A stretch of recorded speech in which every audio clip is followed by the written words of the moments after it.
Hello, hello, hello. This is me, A. Fox of the Angela Foxworth Show, and I am here at FutureMVP fundraiser here with MJ Jackson. I am so elated. Listen, they have seen great interviews all day, and I couldn't wait to get you over here. Okay. Number one, we talked about the initiative. We talked about how important health and wellness in sports, mentally, education-wise, wellness, the WES, initiative. And it's the WES Act, right? The West Act. Yes. And with that being said, I would love for you to reintroduce yourself to my audience, tell them who you are, and what this event is all about. Okay, so my name is Madesta Jackson. I am the founder and CEO of FutureMVP, and this event was a fundraiser to help kids that might have an underlying like sudden cardiac arrest. And so we raise money so that no kid is turned away.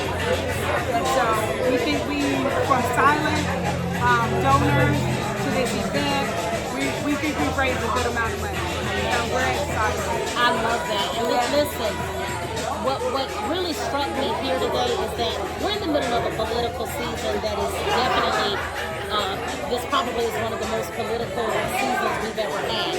And to be able to talk about this initiative, what our legislation is doing, who's willing to sign off on things that are important when it comes to our children.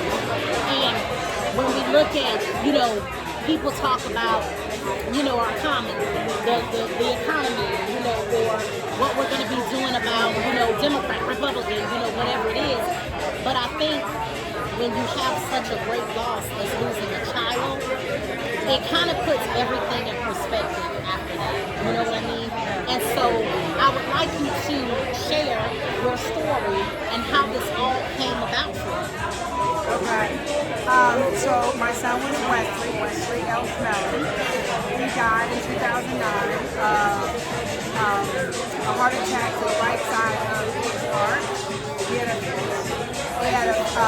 had a pulmonary embolism, and so that is that's one of the worst heart attacks because it was a blood clot to the heart. So after his death, I decided to live by helping other kids and other parents so they wouldn't have to go through what I went through. And I've been doing this for 9 years, and we started out with workshops, and because of the West Act, we ended up doing heart screenings for 9th through 12th graders. And those numbers that whatever we find out there in the field, we will take it to the Georgia legislature. So it's very important what we do. So parents understanding what we do, when it's needed, and how we're going to do it to move this mandate we're asking. Like Florida is the first to have a heart mandate. We hope to be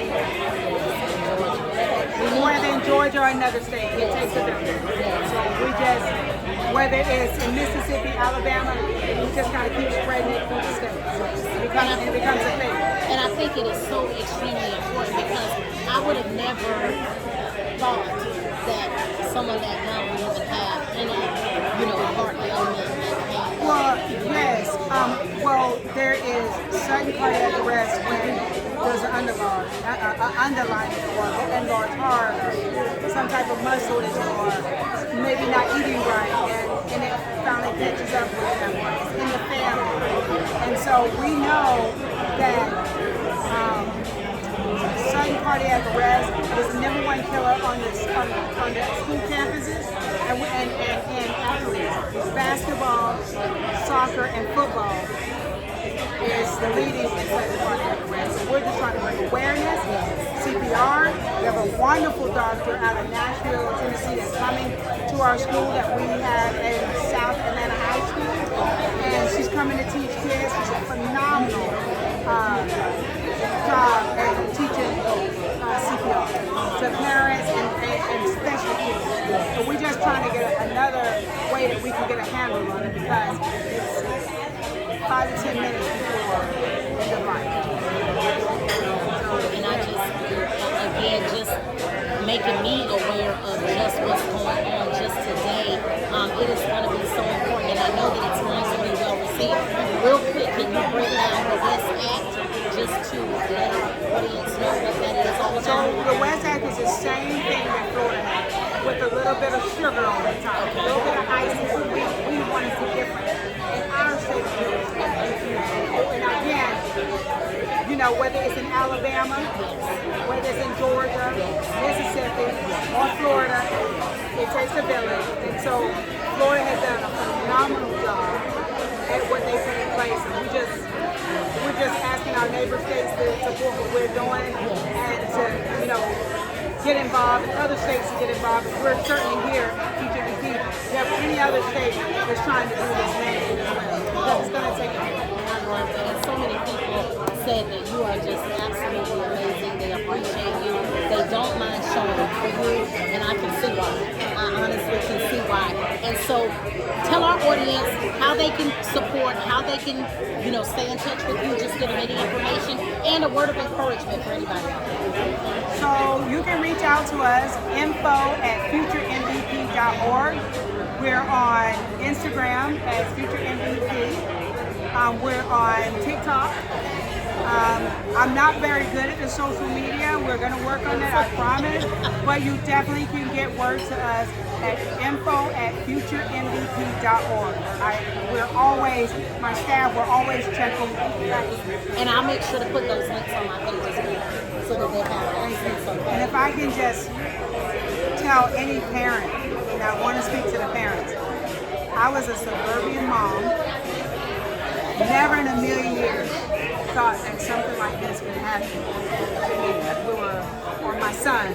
We were wrapped up in our wonderful little world in the suburbs, and I realized after West's passing, it doesn't matter where you live, what color you are,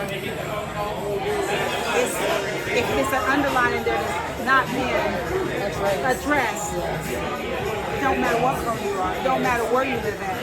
It's something that we all have to do to protect our children. And not later, but now. That's right. That's right. And I'm a grandparent of some future athletes. So Some MVPs. Yes. So I am definitely on board. I love what you're doing. I thank you so much. We will do whatever we can to contribute. You know. Well, it's funny that you should say. We have some town hall meetings coming up. I heard. And we definitely are going to reach out to your organization and have you come out and for media, because we want to hear what parents have to say. We're going to talk about mental health athletes. We're going to talk about what is needed, and we're going to let parents tell us. And we're going to have senators. We're going to have people that's in the police, so we can talk about those things and, you know, what's going on in the community. We want to hear about it because it affects us all. But we realize that athletes are usually the alphas, because we can get them on the right track.